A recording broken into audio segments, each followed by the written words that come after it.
भगवान शिव की बड़ी कृपा है, उनकी उदारता, उनकी करुणा है, उनकी दया है,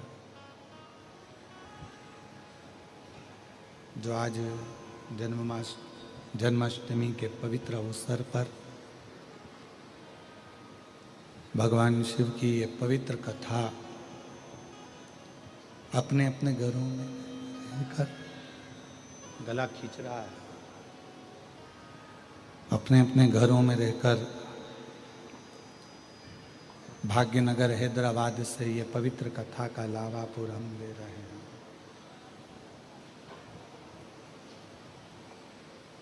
एक आग, दूसरा है सांप और तीसरा है पाप। डीले कम कर दो, आवाज क्लियर कर दो।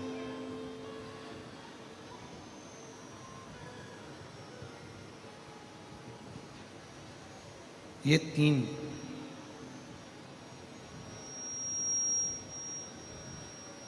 आग, पाप और सांप, इन तीनों से जितना बचने का प्रयास करोगे, इन तीनों से जितना बच सकते हो बचने का प्रयास करिए। तीनों से बचने का जितना जितना प्रयास करोगे, जितना जितना प्रयास करोगे उतना उतना जिंदगी का आनंद ले सकोगे।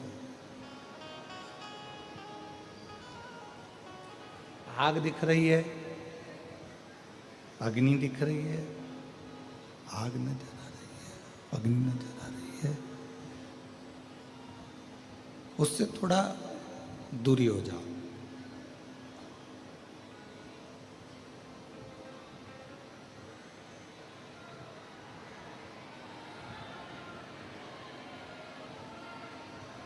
स्पीकर ऑन खोलो, स्पीकर बंद पड़े, आवाज नहीं जा रही है बाहर पब्लिक में।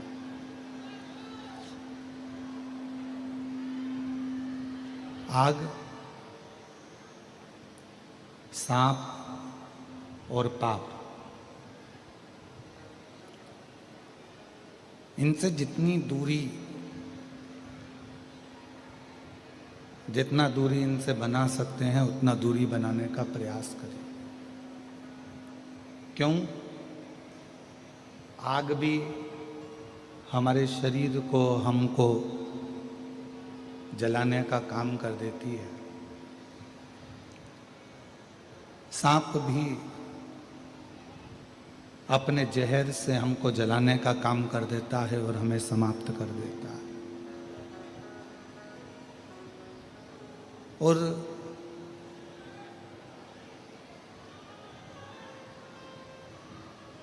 पाप भी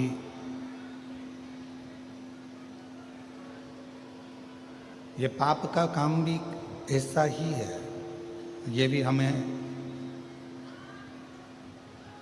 नष्ट करने का, समाप्त करने का काम करता है। तो जितना हो सके, शिव महापुराण की कथा कहती है, भगवान शंकर का चरित्र कहता है, शिव महापुराण की कथा कहती है कि आग, सांप और पाप, इन तीनों से बचने का प्रयास करिए, तीनों से। और जितना जितना आप और हम पाप कर्म से बचने का प्रयास करेंगे, जितना जितना पाप कर्म से बचेंगे उतना उतना हमारे जीवन में परमात्मा की प्राप्ति, शिव तत्व की प्राप्ति हमारे जीवन में होना प्रारंभ हो जाएगी। और शंभु शरणे पड़ी मांगू घड़ी रे घड़ी, दुख काटो दया करी ने दर्शन आपो। शंभु शरणे पड़ी मांगू घड़ी रे घड़ी, दुख का दया करी दर्शन। तो शिव महापुराण की कथा कहती है, भगवान शंकर का चरित्र कर रहा है, शिव तत्व कर रहा है, शंकर भगवान की पवित्र कथा कर रही है। आग भी हमको समाप्त कर देती है, सांप भी हमको समाप्त कर देता है, और हमारे जीवन का किया हुआ पाप कर्म भी हमें समाप्त कर देता है। एक बार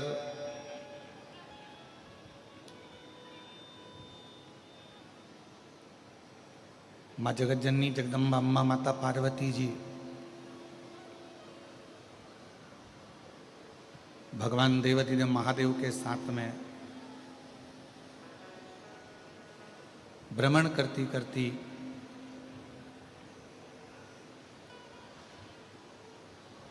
पितृलोक में पहुंची।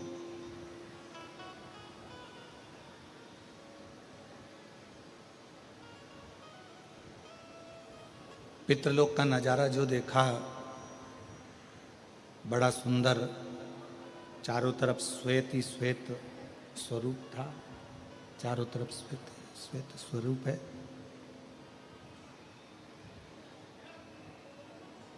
एकदम सुंदर सा नजारा पितृलोक का है, बहुत सुंदर सा।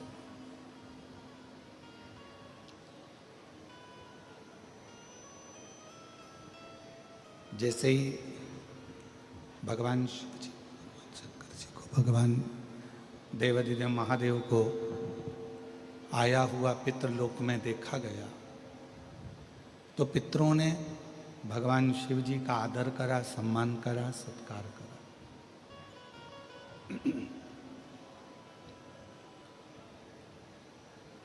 क्यों?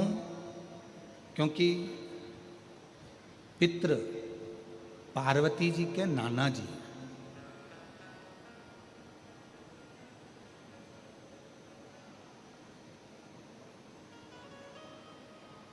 अब अपनी नातिन के दामाद को आया हुआ देखकर आदर सम्मान सत्कार किया गया।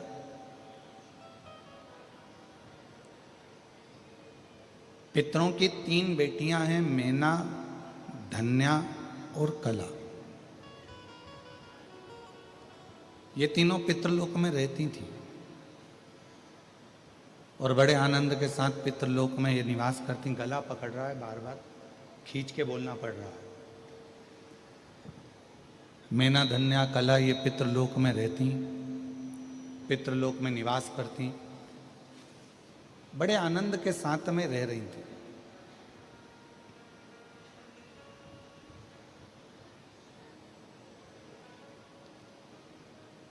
इन तीनों को मालूम पड़ा कि हमारे पितृलोक के नजदीक में सनकादि ऋषि आए हुए हैं। दर्शन का भाव प्रकट हो गया। कुछ मन के संशय थे, उस संशय को समाप्त करने के लिए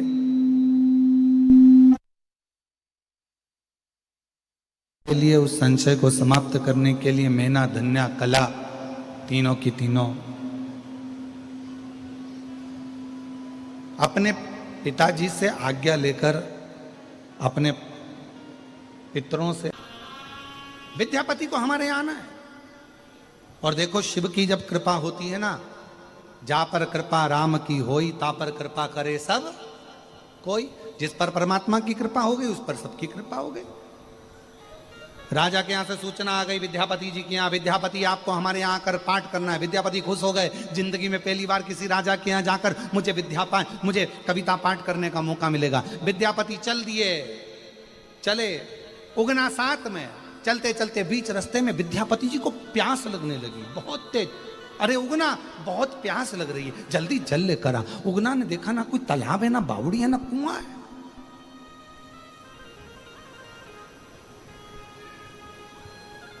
ना तालाब है, ना बावड़ी है, ना कुआं। अब उगना करे, पानी कहां से लाऊं, पानी कैसे लाऊं? उगना ने सोचा, मेरे स्वामी को भूख लगी है, विद्यापति को भूख लगी है, प्यास लगी है, पानी तो देना पड़ेगा। उगना एक पेड़ की छांव में गए और उन्होंने लगाया हाथ में लिया एक लोटा, अपनी जटा में से बहा दी गंगा, लोटा भरा और लेकर विद्यापति के पास पहुंच गए। ले लो स्वामी जी जल लो। जो विद्यापति ने जल पिया, पीते